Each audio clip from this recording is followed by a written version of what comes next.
Welcome to Mind Matters with Dr. Michelle.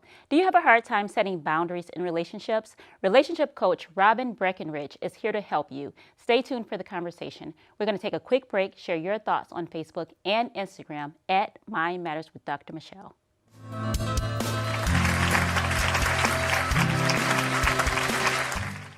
Welcome back to Mind Matters with Dr. Michelle, and welcome, Robin. Hi. So happy to be here. So happy to have you here because we're talking about something very important, boundaries. But before we get into that, tell us, how did you come to be a relationship and life coach? Sure. So by having really bad relationships in my life would probably be the first qualifying factor. My background was in education, so I worked with emotionally impaired kids and teens.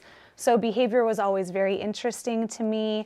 Had my own challenges in relationships, sought some help, found really, really great help that worked for me, and felt really inspired to help other people. So that's kind of the path that led me here. Yeah, and I don't think there's anybody that hasn't had relationship issues, right? Not that I know.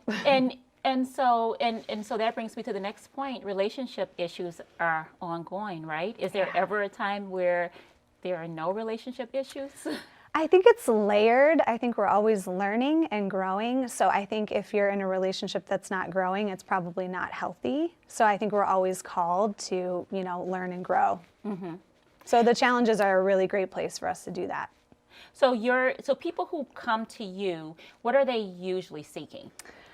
So, it's individual. Like I have people come with all different types of challenges, but typically it's having, not a strong relationship with themselves, and it's impacting them through their relationship. So they'll come to me and it'll be all about the guy or all about the boss at work, when really it's all about them. Mm-hmm. So my job is to help them heal and repair and restore their relationship to themselves, and then take that out into their relationships. Mm-hmm. And I'm glad you just said that. That brings to mind, a lot of times when we talk about relationship issues, everybody's minds, tend to go to the romantic relationships, that different level of intimacy. Yep. But anybody you're in a relationship with, can be problematic, or I guess you can be problematic for them. Sure. So that means your relationship, with your supervisor, your relationship with your best friend, with your kids.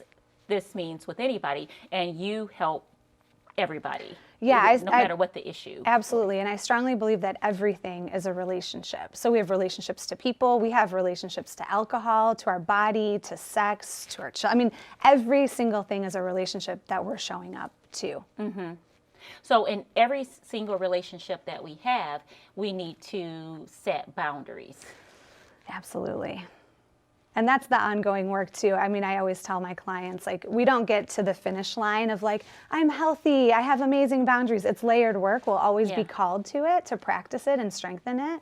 But in my opinion, in my experience, we're not taught how to have healthy boundaries. Mm-hmm. We don't learn it in school. You can learn it in a really healthy family system, but a lot of us don't come from that, even, if we have loving people in our lives. Yeah, so we don't come from healthy families. Well, sometimes we don't, right? So, and we can come from really wonderful people, but the relational dynamics in the family aren't healthy, just codependency, or if you're a caretaker for a parent growing up. There's so many different things that we go through that might not be the big, huge traumas that we think would identify, us to have challenges in our life, but they're woven into how we interact with each other and how we love. So it gets complicated. And a lot of times we're not aware that we're doing these things out in the world. Mm-hmm. A lot of people will come to me and they'll say, he's doing this to me and he's doing this, but we're not really realizing that we're showing up to it too. That's our part. Mm-hmm. In my own life, I know that I showed up in relationships with a lot of people that weren't emotionally available. And then I would kick it and stay around for them to be emotionally available and wait. And it didn't happen, right? Where if I had healthy boundaries at the time, I would have left, or I would have ended the friendship, or whatever it is. But I didn't know. Sometimes we don't really know what healthy boundaries look like. So if you think of, let's use a child, maybe I'll say a 5-year-old child. Mm-hmm. Do you think it's possible to even start setting boundaries at that early of an age? I do. I have a 10-year-old and Or probably... teaching boundaries, I Yeah, guess. I have a 10-year-old, and I would say maybe a few years ago, he came to me with a challenge with some friends at school. And what I do with my clients is I'm able to teach them how to categorize all people into 5 different categories. And that allows you to know how you show up in the relationships and what boundaries you need to have. And I taught an 8-year-old child how to discern like what expectations he was bringing in the relationship. Like if this child isn't nice to you on the playground and doesn't want to play with you, then you're bringing an expectation that he's going to be your friend. Well, that's not the type of friend you want, right? So it's like you will be kind to him and cordial, but put the energy towards the friends that give you something back. So I absolutely think you can. I think it's also helpful when we're adults to go through some painful experiences. Sometimes that motivates us to want to change. Yeah. It's really about looking at emotional safety. And a lot of times we have to have boundaries with people that we're close with. And it can be really challenging because we're like, oh, my mom picks up my kids and helps me so much. How dare I say no or tell her I'm not comfortable with her, getting in my business? And Yeah. it's like, well, we can, right? And we can still love them. And in fact, we usually strengthen the relationship when we have boundaries. It's usually a little bit of like an uncomfortable shift in the beginning, but we all want to honor each other at the end of the day. It's Right. just sometimes hard to do if we don't know how to do it. And I like to think of myself as someone who sets boundaries. And the way that I measure that is by the types of relationships that I maintain. For the most part, I can have healthy relationships. I say for the most part. You're human. It's a little challenging when it comes to the romantic relationship, and as I think it is for everybody. But it's like sometimes what I've heard clients say is, sometimes if I talk about boundaries with clients or just, people in general, they'll say, well, I can't control anybody else. But boundaries are like not about controlling. So when we take after this break, I want to hear what you say about what boundaries really mean. Is it about controlling the other person or not? We'll see you after this quick break. Head over to @Mind Matters with Dr. Michelle.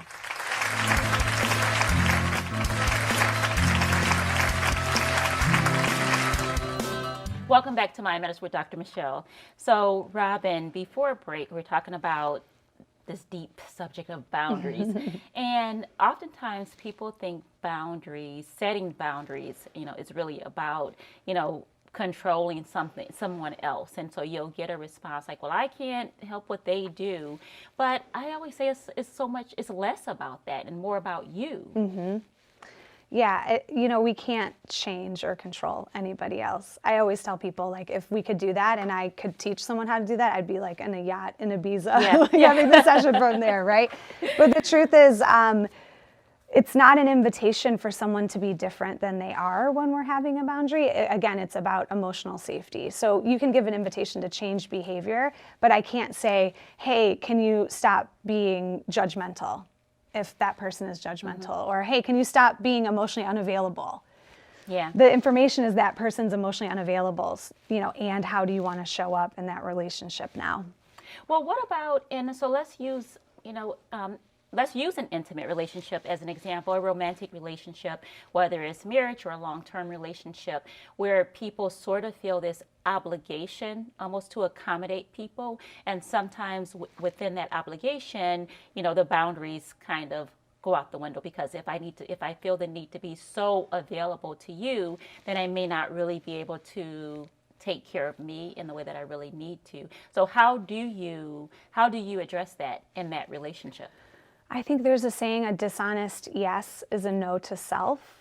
So that could go in a romantic relationship or anywhere. If there's ever a time that you're saying no to yourself, you're dishonoring the relationship. Like, I think the most honoring thing we can do is be honest. And sometimes we just don't have the bandwidth to show up for our partner. Sometimes we just don't want to, or whatever's going on, And I think that there's ways to communicate that. That's honest and not harsh and not hurtful to the relationship. But I think at the end of the day, being honest is the most honoring thing we can do. So saying yes to something that you don't want to say yes to means that you're abandoning yourself, and there will be a cost to that at some point. So why are boundaries necessary? Well, because we have to take care of ourselves in relationships. You know, we're bringing, all of us are bringing some sort of wounding into a relationship. What I work with my clients on is that we're bringing an energy of a wounded inner child, a wounded adolescent, and we're bringing that into the relationship. And that's the reparenting part of being in a relationship with yourself, that, you know, sometimes the people we love or our spouse might activate a part of us, you know, unintentionally. And what we'll do when we're operating from an unconscious part is we'll take that person hostage in our emotional experience. So when we have boundaries, it allows us to care for those wounded parts instead of going out into the world expecting other people to care for them. And, you know, bottom line, there's, I call them habitual boundary pushers, but there's boundary pushers all over the place, everywhere. Like you were saying, I mean, there's someone in your life that pushes your boundaries, right? So it's a necessary skill to keep yourself safe. Because if we're not emotionally safe, I always say that's our only responsibility, is to keep ourselves emotionally safe. Because if we don't, typically it comes out sideways somewhere in our life. Like we'll bottle it up and we'll blow up at work, and it will, you know, And cost we look us like our the job. crazy person. Exactly, right? When it's really the other person's Exactly. fault. So I think it's necessary for us to always keep ourselves emotionally safe and be responsible for our own emotional reactions in life. That's why when I have people come to me that are dating or are getting a do-over in relationships, we'll actually write out a list of non-negotiables, like things that we know would activate our inner child or our inner teenager, and you have it in a little box. And I can't tell you how many times we revisit that when they call me and say, she's so wonderful, she has this, she has this, she has this. And then like maybe at the top of the list is like words and actions don't align as being a non-negotiable. And they'll say, but she says she's going to call and she doesn't, you know, and that's where we can get confused, and we'll stay in it because there's some things that we're getting out of it. So we go back to that little box and go, okay, do they have any non-negotiables? If they do, then we have to exit the relationship, because we know we're not going to stay in our highest self if we have those type of energies in our life. I think that there are some people, though, who sort of, you know, become addicted to, or just, you know, enjoy that victim stance. And so they'll almost like remain, you know, in deep connection with boundaryless people, just to be able to talk about how that person failed them. So, I mean, that's like the definition of unconsciousness, right? Like, why would we ever elect to hurt ourselves? It's just that we're so familiar with being victimized. And to me, victimized means powerless, right? So there's some dynamic in our life where we felt powerless, and it's serving us to, you know, keep trying for that do-over, like almost to win. And it doesn't feel like that when we're in it, but it's like I was saying, like if that person just picks me, then I win, and this thing that, you know, doesn't feel good enough out in the world will subside. But you really actually get more of that. You feel, you know, you don't feel good enough, because one way of developing self-esteem is by doing esteemable things in your life. And if you're in a relationship where you're not getting your needs met, that's not esteemable. So you can't build esteem in those type of relationships. Well, Robin, when we come back, I'd like to talk about, what does a boundaryless relationship look like? Head over to @MyMarriage with Dr. Michelle. We'll see you in a minute.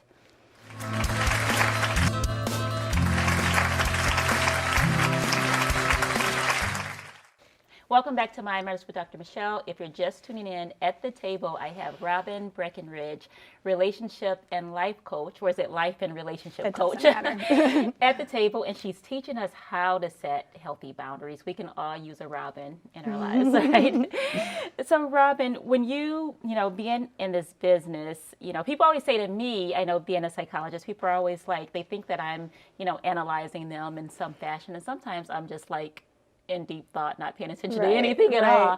But do you find yourself, saying, okay, they need to set boundaries in that relationship, because I can tell that it's non-existent? I do. And, having good boundaries myself, I've noticed that out in the world, if you're not my client, it's a really nice thing to ask for consent before you give someone advice. So sometimes people will talk to me and they'll be like, and he does this and he does, and I'm hearing, ooh, we got a boundary problem. So normally I'll just kind of listen, and then I'll say, would you like some advice? And if they consent to it, then, we have the conversation. But, there was a time in my life where I would do the, like, you need to thing. And people are like, okay, I don't like you. Yeah, Get it's like, out. I don't need to do anything, right? Right. Well, I don't like the can I tell you something or can I give you some advice, because that right there is almost like, okay, somebody's going to tell you to do something that you're not doing or either you don't want to do. So Yeah. I would almost rather you just come on out with it. Well, normally I'll just say like, are you looking for advice? Are you looking to be heard? Just so I have an understanding, because sometimes people don't want advice. I mean, it happens a lot in our regular relationships where people will butt their heads into things that you didn't invite them to. Oh, well, yeah, if you're in a relationship, that person you're in that relationship with definitely doesn't want any advice from you. But what does a relationship without boundaries look like? I think that it looks like there's some toxicity in the relationship, and it usually looks like maybe feelings that you experience. Like if you have a lot of guilt, if you have a lot of resentment or anger with your partner, it usually means that there's been some sort of boundaries or piled up boundaries crossed, and they're coming out that way. I like to teach people that anger is a necessary emotion. Yeah. And it's always telling us that a boundary's been crossed. So it's really good to actually let that up, not always act on it, but let it up. And when it happens to me now, I kind of take a breath and I go, okay, where did where did I miss something? Because it can happen where we're not even aware of it, but we're driving home like, I can't believe she said this to me, and I'm like, oh, something happened, right, that I wasn't comfortable with. Yeah, it's like, but it's because you enforce those boundaries, right? So it's like, I guess in a work situation, if you're saying, or like in an independent practitioners type of situation, if you're saying my office hours are, from this to this, I do not accept calls after 5 or 7 p.m., whatever that may be. So that means when they're calling you, you don't answer the phone, Right. because otherwise you're kind of reinforcing the behavior that crosses your boundaries, right? Absolutely. So we, as practitioners, we have to model it too, right? So I'm actually available to my clients in between sessions, and that requires having like really, really healthy boundaries, because there's times where someone might be in crisis and I have to know that like, I'm not ready for that call, my energy or my time is somewhere else, and honor that. So that I'm really honoring the other person by showing up presently. So yeah, in that sense, it really is about taking care of yourself, because if you make yourself available all day, every day, how do you take care of yourself? Right, then you don't have the bandwidth for your own life. Yeah, and then what happens to you? Right, and that's a big one for mothers, or parents, where we're like so taught to just give, and then, not put the oxygen mask on ourselves. So so parents set boundaries with their kids also? Yeah. That's a difficult one. I don't think my son likes that one so much all the time, but yeah, absolutely. It's necessary, and it's a really great thing, like I was talking about with the dating, to write it out, like to write out what are your house guidelines, what is, what are the boundaries that you want to stick to, and that way when you have it written out, and it's what I do with my clients, then when there's a boundary infraction, you can speak to the child and say, our house guideline is everyone is respectful. That comment wasn't respectful, and here's the consequence, instead of just like, no, whatever Go it to is. your room, exactly, I'm taking your game not away. identifying like what you're trying to grow in your household that was infringed upon by the behavior. So 100% you have to have boundaries with your kids. Yeah, that's a very challenging one. I know just from witnessing it that kids don't like boundaries. Except, not when they're being enforced upon them, but they want you to respect their boundaries. I think, long term, they benefit from it. Yeah. But initially, especially when you change something in the household, it's like, ugh. But, I also work with parents just on what they disclose to their children. Like disclosure is a big thing with boundaries. There's a lot of people that over disclose to people that aren't safe. And in the area of children, sometimes we over disclose how we're feeling. There's some people that, and they'll come to me and say, well, my child's my best friend. And that creates a whole codependent dynamic, right? That the child didn't consent emotionally to. And now we've created a enmeshed relationship. And I'll tell you, that's something that I have to work a lot with my adult clients, is like undoing the damage that an enmeshed relationship creates growing up. Yeah. Well, Robin, if someone wants to work with you, how do they find you? Yeah, so my website is robinbreckenridge.com. I'm also on Instagram at Coach with Robin. And my goal is to help as many people as I can. You know, I've been there. I've been in the dark places where it didn't feel like there was a lot of hope. And I remember going to a therapist one time, and she said, "You just need to love yourself, Robin." And I like looked her in the face, and I was like, "Well, how do you do that? Like, please just tell me." And I feel like I found a really great system to lead people via their actions to self-love and better relationships with themselves and others. Oh, well, thank you. I have thoroughly enjoyed this conversation. Thank you. And, I'm sure you'll get a lot of phone calls from this. Thanks for coming in. We're going to take a quick break. See you in a minute.